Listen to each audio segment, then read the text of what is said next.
Assalamualaikum warahmatullahi wabarakatuh. Selamat datang di channel Tidak Nyata. Sebelum kita mulai, coba absen dulu dari kota mana saja nih siap dengar kisah kali ini? Tulis kota kalian di kolom komentar. Jangan lupa untuk like, subscribe, dan nyalakan lonceng notifikasi agar kalian tidak ketinggalan cerita seru lainnya. Siapkan nyali kalian. Mari kita mulai ceritanya. Di perjalanan kembali ke gubuk, suasana semakin mencekam. Wati merasa ada sesuatu yang mengikuti mereka. "Embah, ada yang mengikuti kita," bisiknya ketakutan. Embah Pirang menjawab dingin, "Buang pikiran burukmu. Fokus pada langkahmu." Setelah tiba di gubuk, Embah Pirang menawarkan Wati untuk menginap. Wati yang ketakutan menerima tawaran itu. Malam itu, meskipun lelah, Wati tak bisa tidur. Pikirannya dipenuhi rasa takut dan khawatir. Hingga akhirnya, menjelang subuh, Embah Pirang membangunkannya. "Sekarang pulanglah sebelum matahari terbit," ujar Embah Pirang. Wati bersiap pergi, namun terkejut saat Embah Pirang tidak ikut menyertainya. "Embah, kenapa tidak ikut?" tanyanya ragu. Embah Pirang mengelus janggutnya. "Prewangku yang akan mengantarmu." Asap hitam muncul di depan Wati. Jantungnya berdegup kencang. "Ingat, jika mendengar suara aneh, tutup telingamu dan fokus pada langkahmu. Jangan terkecoh." Wati menelan ludah dengan berat. "Baik, Embah. Terima kasih." Tanpa menoleh lagi, Wati melangkah keluar dari gubuk, diiringi bayangan gelap yang membawanya kembali ke kampung. Saat Wati melanjutkan langkahnya, suara-suara aneh mulai terdengar di sekelilingnya. Bisikan lembut, tawa yang jauh, dan kadang suara seperti ranting patah membuatnya merinding. Setiap suara itu seakan mengingatkannya akan berbagai cerita seram yang sering diceritakan oleh kebanyakan orang. Namun, Wati berusaha menepis rasa takutnya itu. Ia mengingat pesan Embah Pirang tadi untuk tetap fokus pada langkahnya karena suara itu adalah suara siluman. Langkahnya terasa berat, tetapi Wati melihat kepulan asap hitam yang dikatakan Embah Pirang adalah perewangnya terus membimbingnya untuk keluar dari hutan. Wati mengabaikan semua suara yang didengarnya.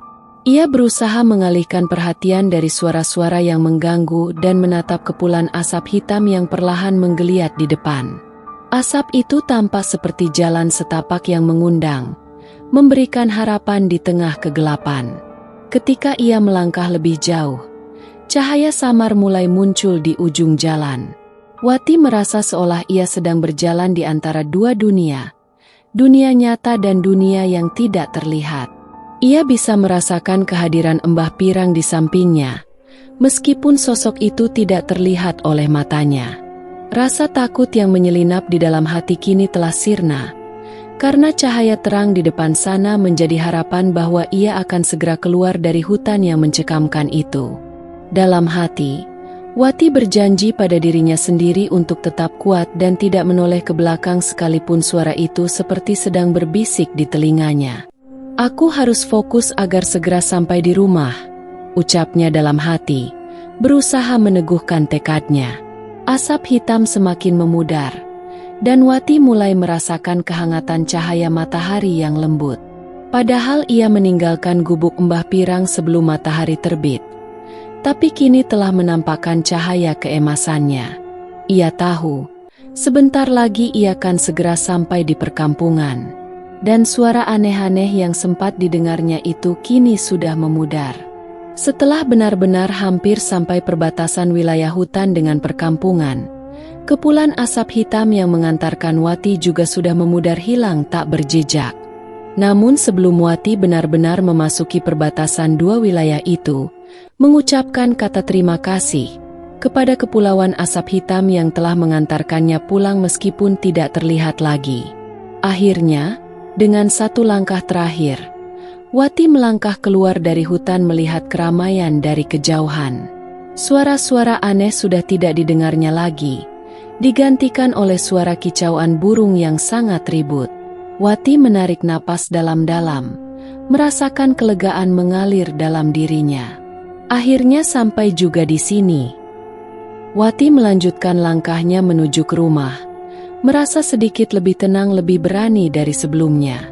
Hari ini kedai terpaksa harus tutup karena Wati ingin menggunakan waktu satu harinya ini untuk beristirahat, menggantikan malamnya yang tidak tertidur. Namun, saat Wati hendak masuk ke dalam kamar, tiba-tiba terdengar sebuah bisikan untuk Bakti agar tetap membuka kedai. "Mengapa seperti ada bisikan yang menyuruhku untuk tetap membuka kedai ya?" gumam Wati sambil memegang tengkuknya, merasa merinding, mengingat saat ini ia berada seorang diri di dalam rumah itu. Wati pun menghela nafas panjangnya dan mengikuti kata hati bahwa tidak ada salahnya jika kedai tetap buka. Ia pun segera masuk ke dapur untuk meracik keperluan untuk dagangannya. Entah mengapa sampainya di dapur rasa lelah dan kantuk itu hilang seketika. Akhirnya dengan semangat Wati mengadon bakso seorang diri. Setelah Parjono melakukan tapa terpaksa Wati harus menghandle kedai bakso seorang diri. Meskipun merasa kewalahan tetapi ia tetap semangat melayani para pembeli yang dagang silih berganti. Sesekali ia melirik ke kedai milik Pak Baim yang sudah tidak ramai seperti hari-hari kemarin. Hanya tinggal 1-2 orang yang terlihat membeli keledai Pak Baim. Dalam hati pasti merasa sangat puas karena bisa membalas apa yang dilakukan oleh Pak Baim kepadanya. "Mbak Wati, kenapa rasa baksonya tidak seperti dulu lagi? Setelah sampai rumah rasanya kok berubah jadi hambar, tidak seenak dulu lagi," kata salah satu pelanggan Wati yang hendak membeli baksonya lagi. Kening Wati mengkerut mendengar pernyataan dari salah satu pelanggannya itu. "Masa sih, Bu? Mungkin itu hanya perasaan ibu saja. Nyatanya mereka mengatakan bakso ini lebih enak dari biasanya." "Beneran Mbak Wati, saya tidak bohong. Padahal biasanya anak saya suka sekali makan bakso Mbak Wati. Tapi kemarin sama sekali tidak mau menyentuhnya, katanya nggak ada rasanya." "Masa sih, Bu?" Wati berusaha untuk tetap pura-pura tidak tahu mengapa baksonya terasa hambar setelah sampai di rumah. Tentu itu adalah ulah dari yang diberikan oleh Mbah Pirang untuk menjaga dan membantu menglariskan dagangan Wati. Mungkin karena sudah dingin, jadi rasanya hambar. "Bu, kalau ibu tidak percaya, boleh coba di sini. Gratis deh untuk membuktikan bahwa bakso saya tidak hambar," ujar Wati meyakinkan, berharap pelanggannya itu tidak berpikir yang macam-macam. "Boleh deh. Sebenarnya saya juga tidak percaya kalau rasanya hambar." Wati pun tersenyum tipis dan segera meracik bakso untuk salah satu pelanggannya. Wati berdiri di belakang meja kayu, mengaduk panci besar berisi kuah yang mendidih. Dengan gerakan lembut, ia menambahkan bumbu-bumbu rahasia. Begitu ia mengaduk, aroma kaldu daging sapi yang harus menyebar, berpadu dengan rempah-rempah segar. Seolah aroma yang tercipta adalah magnet yang menarik orang-orang untuk mendekat. Wati berdiri di belakang meja kayu, mengaduk panci besar berisi kuah yang mendidih. Dengan gerakan lembut, ia menambahkan bumbu-bumbu rahasia.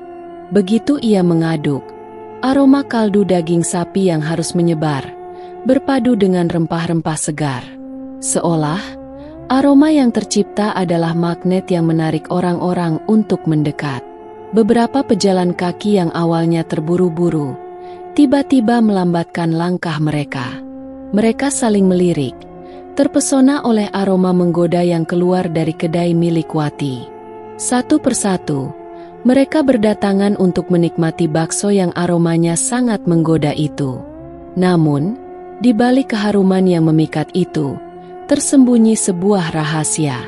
Tanpa disadari oleh para pembeli, aroma yang mereka nikmati bukan hanya hasil dari bumbu-bumbu yang dipilih dengan cermat. Ternyata, ada sosok makhluk tak kasat mata yang diutus oleh Mbah Pirang, seorang dukun tua yang terkenal untuk membantu Wati menarik para pembeli. Mbah Pirang melihat kesulitan Wati dalam mempertahankan usaha kecilnya dan memutuskan untuk membantu dengan cara yang tak terduga. Makhluk halus yang tak kasat mata itu meneteskan air liurnya ke dalam dandang kuah bakso untuk menciptakan aroma yang menggoda. Bukan hanya itu saja, makhluk itu juga akan meneteskan air liurnya di setiap mangkok bakso yang hendak disajikan oleh Wati.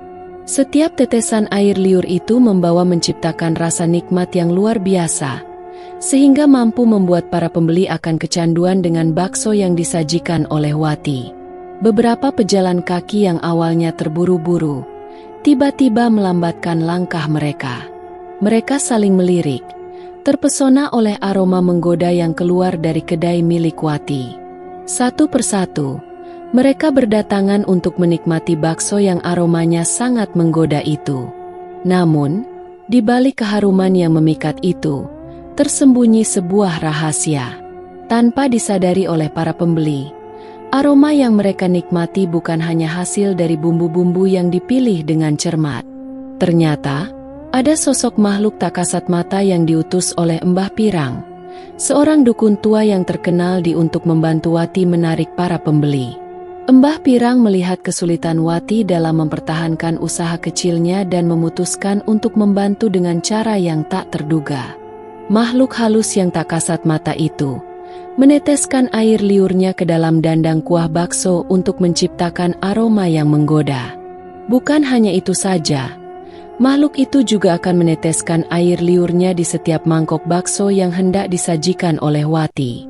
Setiap tetesan air liur itu membawa menciptakan rasa nikmat yang luar biasa, sehingga mampu membuat para pembeli akan kecanduan dengan bakso yang disajikan oleh Wati. Di dalam kedai, para pembeli mulai menikmati semangkuk bakso panas yang disajikan oleh Wati. Mereka terkesima dengan rasa yang begitu nikmat, berbeda dari sebelumnya yang rasanya biasa saja. Wati tersenyum tipis melihat kepuasan para pembeli saat ada yang ingin menambah lagi. Di tengah rasa puasnya, sesekali Wati melirik kembali ke kedai milik Pak Baim, yang sudah terasa hambar itu. Bagaimana sekarang rasanya jika kedai terasa sangat sepi? Itulah yang aku rasakan. Pak, siapa suruh bersaing dengan cara kotor? Untung saja Mbah Pirang tahu apa yang sedang kami butuhkan. Rasanya tidak rugi telah membayar Mbah Pirang dengan malah, karena hasilnya sangat memuaskan. Ini belum seberapa. Lihat nanti setelah kedatangan Mas Parjono, pas kedai ini akan semakin ramai. Karena dagangannya telah habis, Wati pun langsung menutup kedainya. Ia berencana untuk memakai istirahatkan tubuhnya yang sudah lelah bertempur sejak pagi hingga menjelang sore. Akhirnya bisa istirahat juga. Gumam Wati yang kini telah duduk di depan TV. Ia menghela napas panjang, merasakan sisa-sisa rasa lelahnya sambil menghitung untung yang ia dapatkan hari ini. Keuntungan kali ini berlipat-lipat dari biasanya, membuatnya sangat puas. Namun, di tengah kefokusannya menghitung keuntungannya, sekilas ia merasa seperti adanya bayangan yang melintas di sampingnya. Saat itu juga Wati menajamkan penglihatannya tetapi tidak menemukan apa-apa di tempat sekitar. Ia pun menghela napas panjangnya. Mungkin itu hanya perasaanku saja. Tidak mungkin di rumah ini ada orang lain selain aku. Bukankah Mas Parjono masih bertapa? Gumamnya menepis pikiran buruk. Wati pun melanjutkan kembali menghitung keuntungan yang didapatnya hari. Dan kegiatannya harus tertahan lagi saat ia mendengar suara gemericik air seperti sedang mengalir. Wati mendongak, menoleh ke dapur untuk memastikan pendengarnya.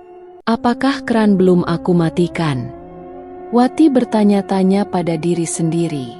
Untuk memastikannya, Wati pun langsung bangkit menuju ke kamar mandi yang ada di samping dapur.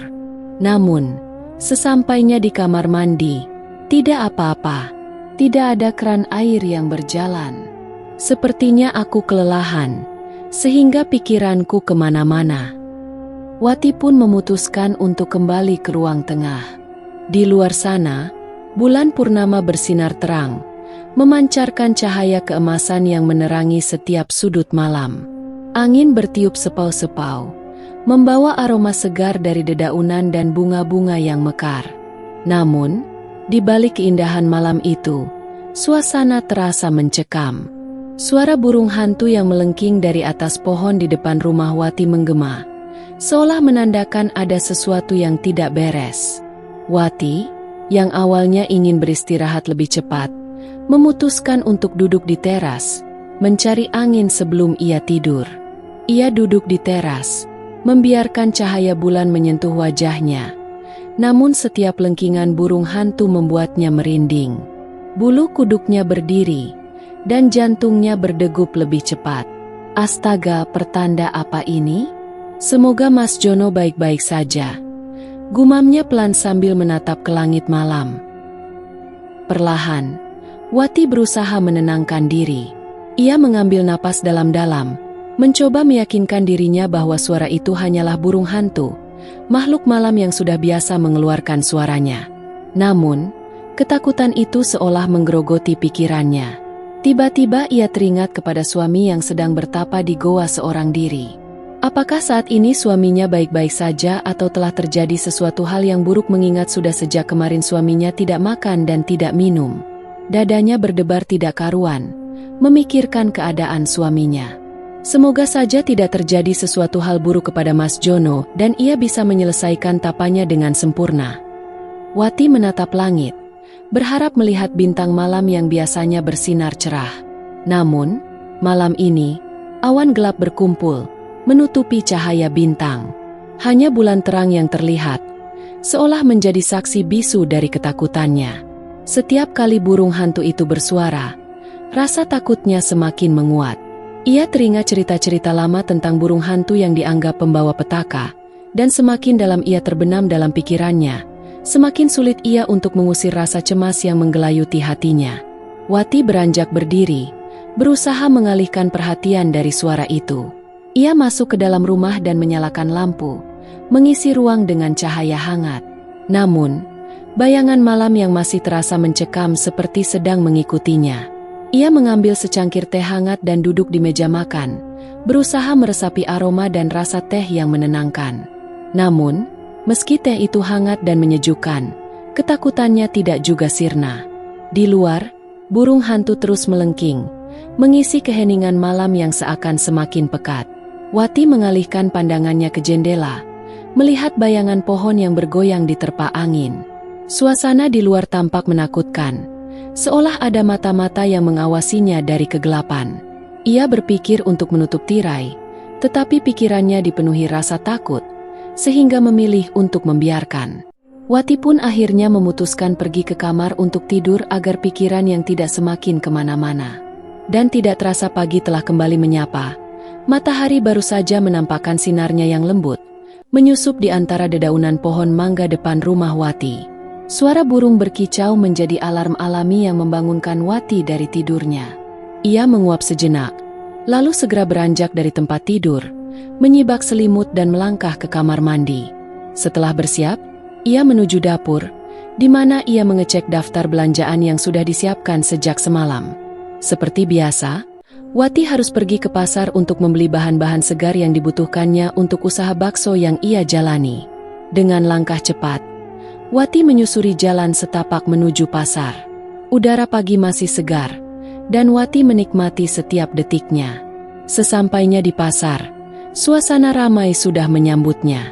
Pedagang dan pembeli saling tawar-menawar, menciptakan simfoni suara khas pasar tradisional. Di antara kerumunan itu, Wati mulai mencari bahan-bahan yang dibutuhkannya. Ia mampir ke lapak sayur mayur, memilih daun seledri dan bawang sejenak. Saat sedang memilih bawang, tiba-tiba telinganya menangkap sepenggal percakapan dari dua orang ibu-ibu di sampingnya. "Kamu tahu kan, kedai bakso Pak Baim setelah buka langsung ramai pembeli dan menjadi favorit di sini selain rasanya yang lebih enak dan harganya juga lebih murah. Bahkan hampir semua pelanggan kedai milik Mbak Wati pindah ke sana semua. Kamu udah pernah cobain di kedai baksonya Pak Baim belum?" tanya salah satu ibu sambil memegang sebungkus bawang merah. "Iya, aku tahu itu. Kata orang bakso di kedainya Pak Baim itu lebih enak daripada bakso di kedainya Mbak Wati dan sejak itu banyak yang pindah ke sana." Kasihan si Wati, padahal dulu pelanggannya banyak. "Tapi aku sih belum pernah nyobain baksonya Mbak Baim," jawab ibu yang satunya dengan nada prihatin. Pokoknya kamu wajib cobain, nanti kamu bakal ketagihan soalnya enak banget, bumbunya terasa dan baksonya sangat kenyal. Apalagi di tempat Pak Baim itu ada menu yang tidak ada di kedai manapun. Kalau nggak salah ada bakso beranak sama bakso setan. Wah, kayaknya enak tuh. Nanti sorelah aku ke sana. Penasaran gimana rasanya. Wati yang mendengar terdiam sejenak. Perkataan itu langsung menusuk hatinya. Ia berusaha tetap tenang dan melanjutkan belanjanya. Namun, pikiran tentang usaha baksonya mulai terganggu dan merasa tidak terima jika ada yang membandingkan bakso miliknya dengan bakso Pak Baim yang katanya lebih enak. Lihat saja apakah setelah ini kedai bakso milik Pak Baim akan ramai seperti biasanya? Kalian terlalu meremehkanku, ucap Wati dalam hati. Siapa yang menyangka tiba-tiba dua orang itu menoleh ke samping dan mendapati Wati sedang memilih sayuran. Tentu saja dua orang itu menjadi gugup, karena baru saja membandingkan rasa bakso milik Wati dengan Pak Baim. Mbak Wati belanja, Mbak. Siapa salah satu ibu-ibu itu? Wati tersenyum tipis dan menjawab, seperti yang ibu-ibu lihat, aku sedang belanja kan bukan sedang ngerumpi. Wati berujar dengan ketus. Ah, iya juga ya.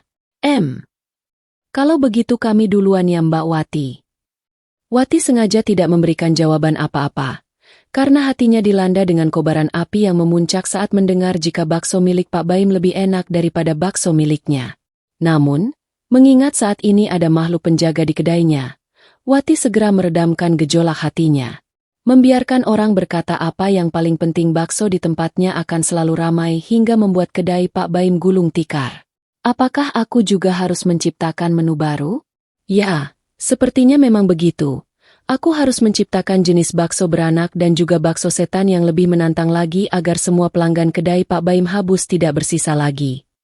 Wati tersenyum tipis, kemudian melanjutkan langkahnya untuk pulang ke rumah. Di tengah perjalanan, tidak sengaja Wati bertemu dengan seorang nenek yang sempat meminta air putih kepadanya. Hai, nak. Seketika Wati menghentikan langkahnya saat wanita tua itu muncul di depannya. Nenek, ucap Wati pelan. Nenek mau ngapain ke sini? Nenek mencari sayur. Apa yang terjadi kepada kedaimu? Nah, mengapa nenek seperti melihat kepulauan asap hitam di depannya? Apakah kamu menggunakan sesuatu untuk meramaikan kedaimu? Nah, jika benar, kelak kamu akan menyesal. Nah, lebih baik tidak usah memakai cara seperti itu. Aku mempunyai cara yang lebih bagus dan tidak akan membuatmu menyesal di kemudian hari, kata nenek itu yang tiba-tiba menasehati Wati. Wati langsung tertawa kecil, mencibir ucapan nenek tua yang ada di depannya. Nenek itu siapa? Tidak usah sok tahu dengan apa yang aku lakukan. Lebih baik nenek di rumah beristirahat agar tidak menyusahkan orang lain di jalan. Kan nenek sudah tua, menyeberang pun harus meminta bantuan orang lain. Sang nenek hanya bisa menatap Wati dengan tatapan tajam. Ia tidak menyangka bahwa wanita yang dianggapnya baik itu ternyata hatinya tidaklah bersih. Kamu hanya akan menyesal di kemudian hari, nak. Nenek tidak usah menyumpahiku, karena aku tidak akan menyesali apa yang telah aku lakukan. Mending ini urus dirinya sendiri deh, gak usah ngurusin orang lain. Ingat umur, Nek. Sudahlah, tidak ada gunanya menanggapi orang tua seperti nenek yang tidak tahu asal-usulnya. Wati pun segera berlalu meninggalkan wanita tua itu. Mengapa kamu tiba-tiba berubah seperti ini? Nak, padahal aku tahu bahwa kamu adalah orang baik, ucap nenek tua itu yang masih menatap punggung Wati.